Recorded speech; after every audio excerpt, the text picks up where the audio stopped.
سب کچھ ہو بیوی نہ ہو تو تنہائی کا احساس مار دیتا ہے۔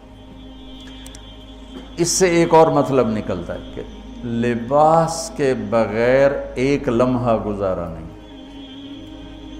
سارا دن پانی نہیں پیتے ہیں نا، اب میں بیان میں پانی پی رہا ہوں، لیکن 16 گھنٹے تو گزارے ہیں نا، پانی نہیں پیا، کھانا نہیں کھایا، 16 سیکنڈ لباس کے بغیر گزار سکتے ہیں؟ بولو۔ کوئی بھی کمرے میں نہ ہو، تم تنہا ہو، تم کپڑے اتارو تو تم اپنے آپ کو عجیب فیل کرو گے، تم خود اپنے آپ کو چادر میں چھپانے کی کوشش کرو گے۔ ان لباس ایک ایسی زبردست ضرورت ہے بلا دلیل کہ تم تنہا کمرے میں بھی کپڑے اتارو تو تم اپنے آپ کو عجیب سا محسوس کرتے ہو۔ اس سے پتہ چلا کہ بیوی کے بغیر کوئی زندگی نہیں ہے اور خامد کے بغیر عورت کی کوئی زندگی نہیں ہے۔ یہ ہمارا بدبخت معاشرہ ہندی کہ کسی بچی کو طلاق ہو جائے وہ گل سڑ کے مر جاتی، اس کی شادی نہیں ہوتی۔ کوئی جوان بچی بیوہ ہو جائے وہ سسک سسک کے مر جاتی، اس کی شادی نہیں ہوتی۔ کوئی 40-50 سال کا ہو جائے مرد، اس کی بیوی مر جائے، کوئی اس کو لڑکی دینے کے لیے تیار کوئی نہیں۔ اور لباس کا لفظ بتاتا ہے کہ شادی کے بغیر انسان ننگا ہے، اور ننگے انسان کا کوئی کہیں بھی گزارا نہیں ہے۔ لفظ لباس بتاتا ہے کہ ہم اس چیز کو رواج دیں کہ شادیاں ہوں، بیوہ کی شادی ہو، مطلقہ کی شادی ہو، کوئی کس کی بیوی مر جاتی ہے۔ حضرت ابن مسعود کا فرمان ہے اگر میری موت میں 10 دن باقی ہوں تو بھی میں شادی کر لوں گا اگر میری بیوی مر جائے تو۔ ابو ہریرہ کہتے ہیں اگر میری زندگی میں 7 دن باقی ہوں اور میری بیوی مر جائے تو میں 1 ہفتہ بھی شادی کے بغیر نہیں رہوں گا، میں شادی کر لوں گا۔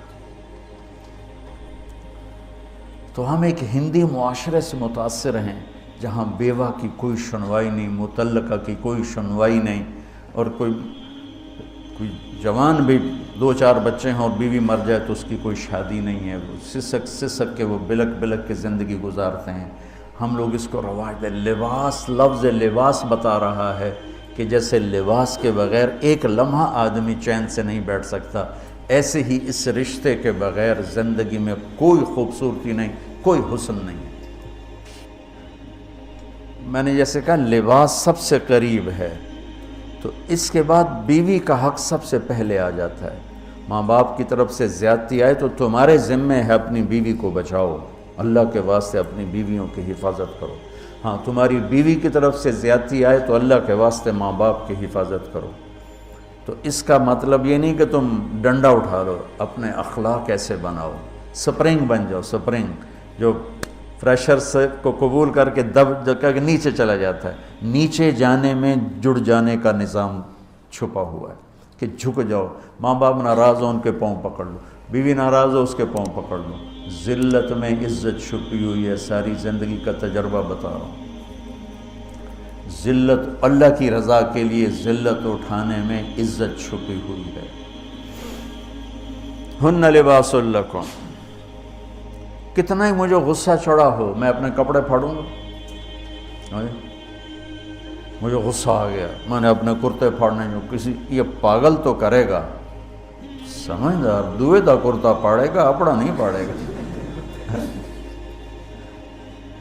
اب مجھے بیوی پہ غصہ چڑھ گیا تو میرا لباس ہے، اس کو تار تار کر دوں، گالیاں دوں، تھپڑ ماروں، تو ایسا ہی جیسے میں اپنے کرتے کو پھاڑ رہا اور اپنے کرتے کو تار تار کر رہا۔ بیوی کو غصہ چڑھے تو وہ اپنے کپڑے پھاڑتی ہے۔ کپڑوں کے لیے کتنے حفاظتی نظام ہیں، الماریاں بنی ہوئی ہیں اور ہینگر بنے ہوئے ہیں، کریز خراب نہ ہو۔ میں جب پڑھتا تھا نا لاہور تو اسکول میں یا کالج کا میں سب سے خوش لباس لڑکا کہلاتا تھا